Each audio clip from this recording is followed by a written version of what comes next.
Mm. Hello, everyone. Hello, everyone.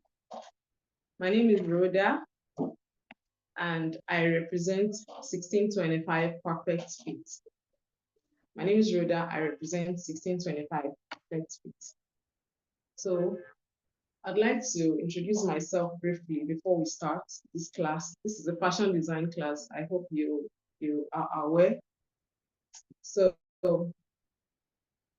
I'd like to introduce myself.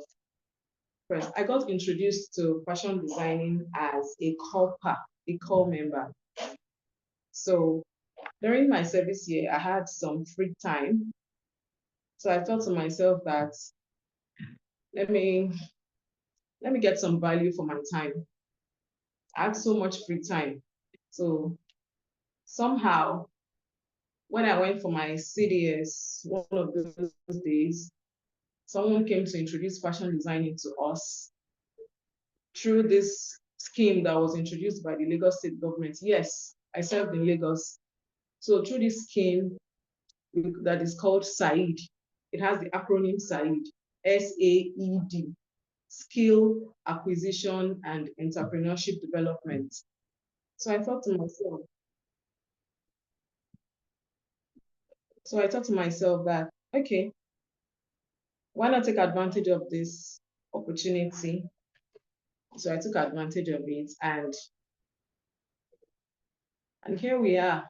Before I go on, I'd like to encourage everyone that whatever opportunity comes your way, whatever good opportunity comes your way, take advantage of it, because you never know what the future holds for you. So, and that was how I started. I learned tailoring for about 6 months. 6 months, yes. And after my service year, because I had just 6 months to end my service year. So I decided to use that 6 months to learn tailoring. After my service year, I stopped. I told myself that I was done. And then my boss then called me and said, Rhoda, where are you? I said I was home, that I'm job hunting, that this is not what I want to do. I just wanted to use my time to learn tailoring. She said, no, come to work. And that was how I went back.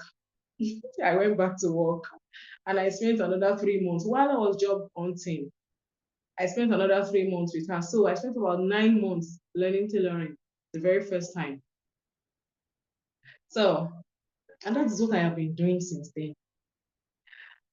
I continued job hunting for a while when I didn't get a job. So because I was already involved in tailoring, I just decided to continue. Then a sister of mine told me that if this is what I want to do, then I should do it well. So because I was already involved in tailoring, so I decided to go for further studies in tailoring. I took a year course at the prestigious Yaba College of Technology to learn dressmaking. So, and that was how I was certified as a dressmaker. And I have been making gorgeous, beautiful dresses since then. So that being said, what we are doing today is I'm basically introducing fashion designing to everyone here. The people here, I assume that you are beginners. I assume that everyone here is a beginner in fashion designing. So that is what I am doing here today. So what is fashion designing? Fashion designing is the art of creating clothing and accessories. Creating clothing. What do we understand by clothing? Clothes. Well, you can be dated back to the Bible. Yes, I would like to say that tailoring is the first profession in the Bible. Yes, because after the fall of man, when they realized that they were naked, the first thing they did was to make themselves things to cover their nakedness. So before we started having fishermen and tax collectors and the other professions in the Bible, I would like to say that tailoring is the first profession in the Bible. Amen. Amen. So what's fashion designing? Is the art of creating clothing and accessories. Look at what I have here. I have a clothing for my mannequin, a cloth for my mannequin. So I just created this. And then when it comes to accessories, Take a look at these lines. Take a look at these lines. I could just further accessorize it by putting some sparkling things on these lines. So it is not just about creating clothes. You should also create accessories. Put things together that will generally make it look beautiful and appealing to everyone that would see it. So it involves a lot. There is a lot in fashion designing. I'm not just going to say that the first thing you would do is to cut your fabric. No, that's not the first thing you would do. You're not going to cut your fabric first. You need to first of all understand what you want to do. You need to first of all have an idea of what you want to do before you go ahead to cut. Okay, so what do we want to do? This is the conceptualizing stage.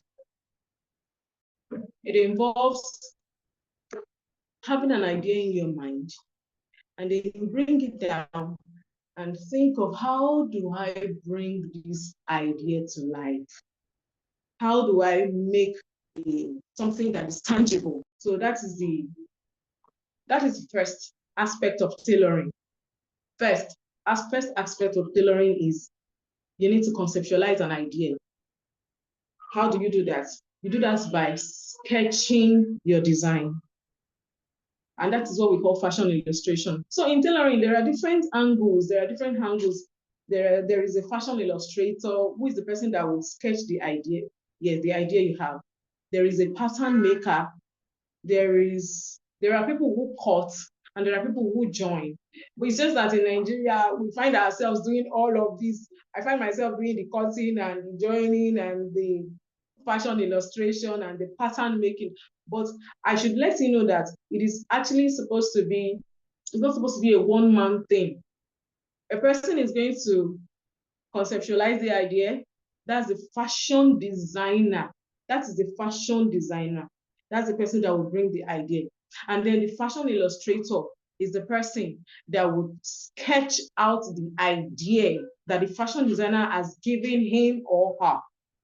So when the fashion illustrator sketches out the idea, we then proceed to the pattern maker.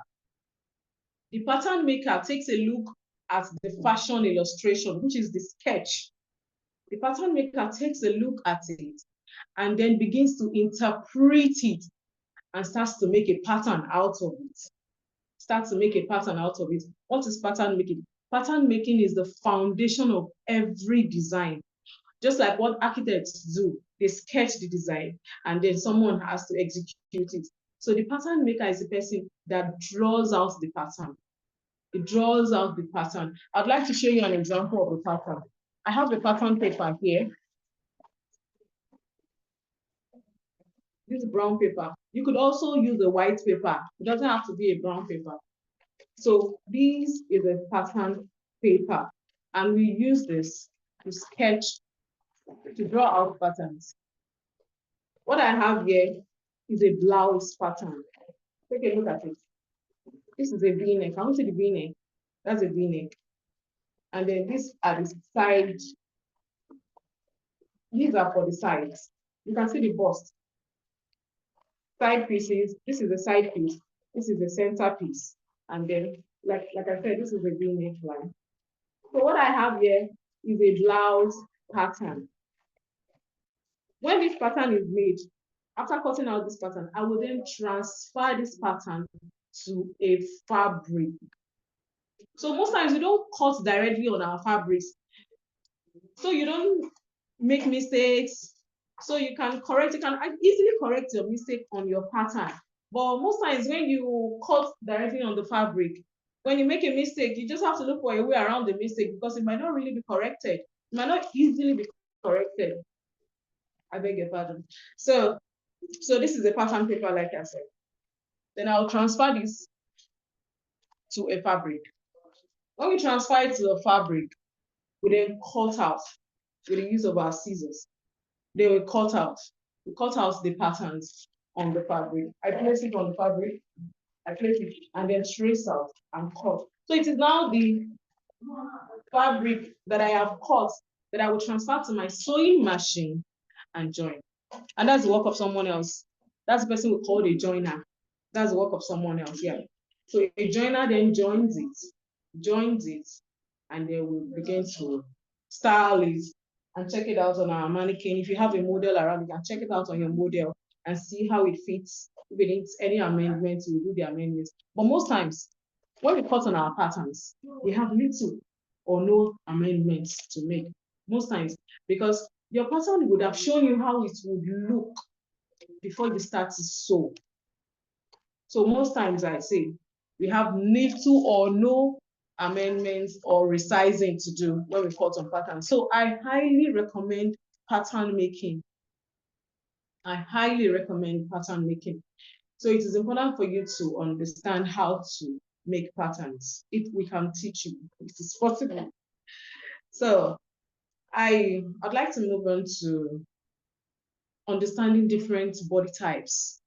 So, like I said, after you've done all of this, you need to understand before you go into fashion designing proper, you need to understand different body types. You need to understand the body type of your clients before you even advise them on the kind of style to make, or particularly when the person wants to really look her best, like when the person is going for a big program, let's say a wedding or a big event that the person wants to attend. So it's best for the person to look her best or his best. You know, clothes help you, clothes have a way of boosting your confidence. Yes.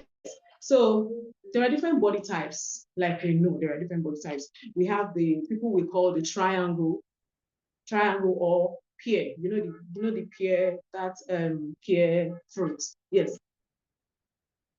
The people we call triangle or pear, they are people that are usually wider around their hip.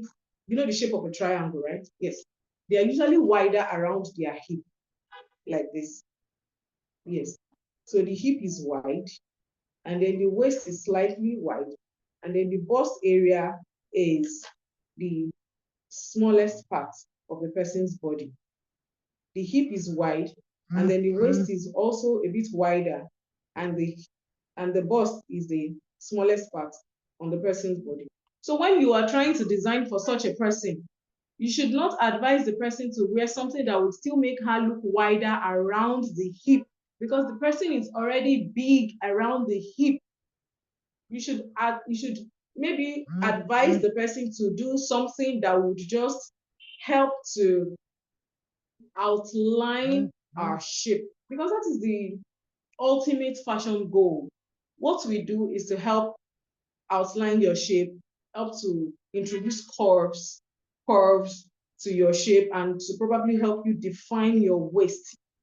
Yes, because when you wear an outfit, we should be able to see where your waist is, where your waist is. So when you're trying to design for a person that is called a triangle, please do not advise the person to wear something that is too big around the hip, like a gathered skirt. No, we don't advise people that are big around the hip to wear gathered skirts. It will not look good on them. They would lose their confidence, and that's not what we want. I move on to the people we call oval or apple, like the shape of an egg, like the shape of an egg. So the person is bigger around the waist, around the tummy. So for such people, you should also not advise them to wear something that would still make them look full around the waist. They should rather look for something that will help compress the waist, and then because they're already big around the waist, you cannot even advise them to wear a peplum. I would not even advise someone that is big around the waist to wear a peplum. Yes, because the person is already big, so the person would look bigger around the waist. So for me, I'll tell the person to rather look for something to compress the waist, and then the hip, and then look for a way to make the hip fuller. Look for a way to make the hip fuller. Yes, we do some body construction here, but not the going under the knife kind of body construction. Yes, we help to pad some areas that need some padding. We could pad the bust, we pad the hip, just to help the person boost her confidence. And then I move on to the next body type, which is the rectangle. Yes, the rectangle. So the person is almost straight. The person is not straight. Nobody is straight. So the person's shoulder, the person's waist, the person's hip, and the bust are almost of the same size.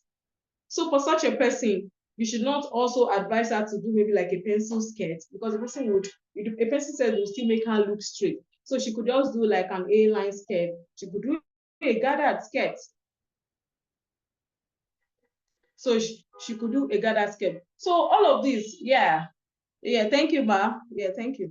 So all of this has, we just need to consider all of this. We don't just go ahead to cut. We don't just go ahead to make an outfit. Please, not the outfit that looks nice on someone might not look nice on another person, because we have different body types. Okay, so all of this has to be put into serious consideration before we start to work. Now, there are so many aspects of tailoring. Like I said, there is a pattern maker. So you could just decide on which one you want to do. There are fashion journalists, there are fashion journalists, there are fashion critics. So you could just decide on which aspect of tailoring you want to do, and that will help you a lot. So before I move, I would like to show you how to take measurements using my mannequin here. This is actually supposed to be our next topic, but I'd like to just touch it briefly, how to take measurements. So to take measurements, you need a measuring tape, you need a mannequin, or your model. If you have a model, you should use your model. So there are different kinds of measurements you need to take when you are taking measurements. Most times I advise people to take general measurements. You take a general measurement so that you have the person's full measurement. It is not when the person wants to probably make another outfit, you don't now then start telling the person, no, I don't have this measurement. No, you should take a person's general measurement. It helps you so you can always run to it when you need it. So this is the bust. Well, we usually take the measurement of the bust on the fullest part of the bust. And this is the waist. The waist is that part where you can tilt yourself to the side. This part, that's your natural waist. The smallest part, like at the end of your ribs. At the end of your ribs, that's your waist. So where you can tilt to the side like this, that's your natural waist. That's your natural. It's not where you put your pants, trousers. It's not where you put your skirt. No, this is your natural waist. This side where you can tilt this way. And then the hip. The hip is the fullest part on your hip. I will revisit all of this in our next class. Okay. So, but let me just show you quickly. When you're taking measurements of your bust, it has to be free. It has to be free because we need what we call ease allowance. Ease allowance. So it has to be free. You should be able to move your tape this way. You should be able to move your tape up and down, like this. Up and down. If you find out that your tape is struggling, just give some room and then move it up and down, up and down. And then the natural waist, like I said, has to be firm. It has to be firm. You just need one finger. You just use one finger to hold your tape, or two fingers to hold your tape. All right. So that's how we take the waist. And then the hip as well. The hip as well should be taken like how I took the bust. It should also be free. You need some ease allowance there as well. So we can easily move the tape. Move it around. You should be able to move your tape around, up and down, and around.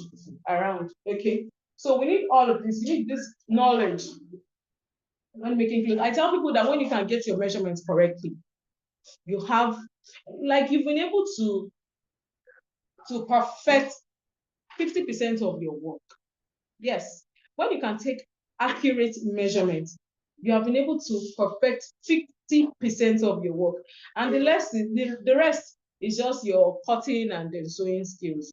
But you can imagine if you've not measured accurately, whatever you do, even if you are a professional fashion designer, but your measurement wasn't taken correctly, then what are we now saying? What are we talking about? The clothes will definitely not fit.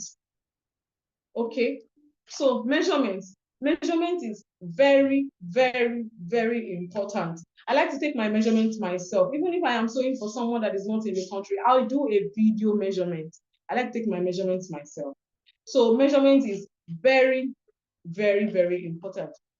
Before I bring this class to a close, I'd like to ask if anyone has a question. If you have a question, kindly let me have your question before we bring this class to a close. Thank you so much. Thank you so much, everyone, for listening. Councillor B, do you have a question?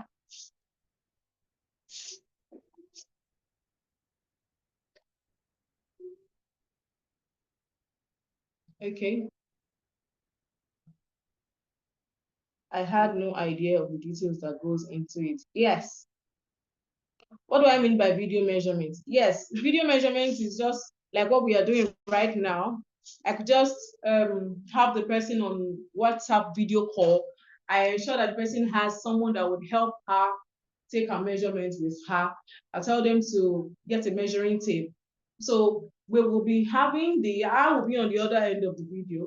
So we'll be, someone will be helping my clients take our measurements while I direct them on what to do and how to do it. So I could easily see if there is a mistake, if there is an error somewhere. So I as much as I would appreciate when a client sends their measurements, I would also like to have my measurements taken by myself, yes, online by myself. I get to see it. So that we can quickly see if there is an error somewhere. So that's that about now. Do we have any other question before we go? Do we have any other question? Okay. Okay. So in our next class, we will be treating visual language of fashion.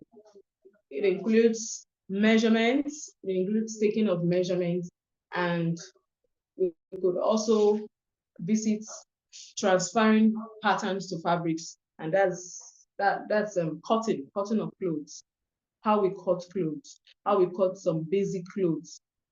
So I tell people that what you need in fashion designing is just the basic knowledge. Nobody's going to teach you everything in fashion designing. Of course, fashion changes. Okay, so nobody's going to teach you everything. What you need is the basic knowledge. When you get the basic knowledge, there is nothing you can't do. You can always interpret a style when you see it. Let's take a look at it. You'll be able to interpret the style. Okay. Okay. So we're going to learn how to transfer patterns to fabrics. We'll learn how to properly take measurements. We will learn basic fashion, how to get basic fashion styles, basic ones, like how to cut a basic skirt, like a pencil skirt. I have a skirt pattern. This is the skirt pattern. You might not understand it. This is the hip. I assume that I am talking to beginners. This is the hip. Where you have this curve. That's the hip. Okay. So this is the skirt pattern. The one I showed us previously is a blouse pattern. The blouse pattern. The V-neck, the side piece. So this goes to the bust part. Join it together. When you join this, you have a top. We have something like this on this other side as well. So when we join all of this together, we're getting a top. So what we need, these are just basic designs. There is no big designs here. These are basic designs. Nothing so big. Okay, but that is actually what you need. That's actually what you need. We can't start teaching you from up there. We can't start teaching you as a professional, as a pro fashion designer, because you need to get the basic knowledge first. When you get this basic knowledge, we can go anywhere with it. We can do anything with it. So I'd like to bring this class to a close.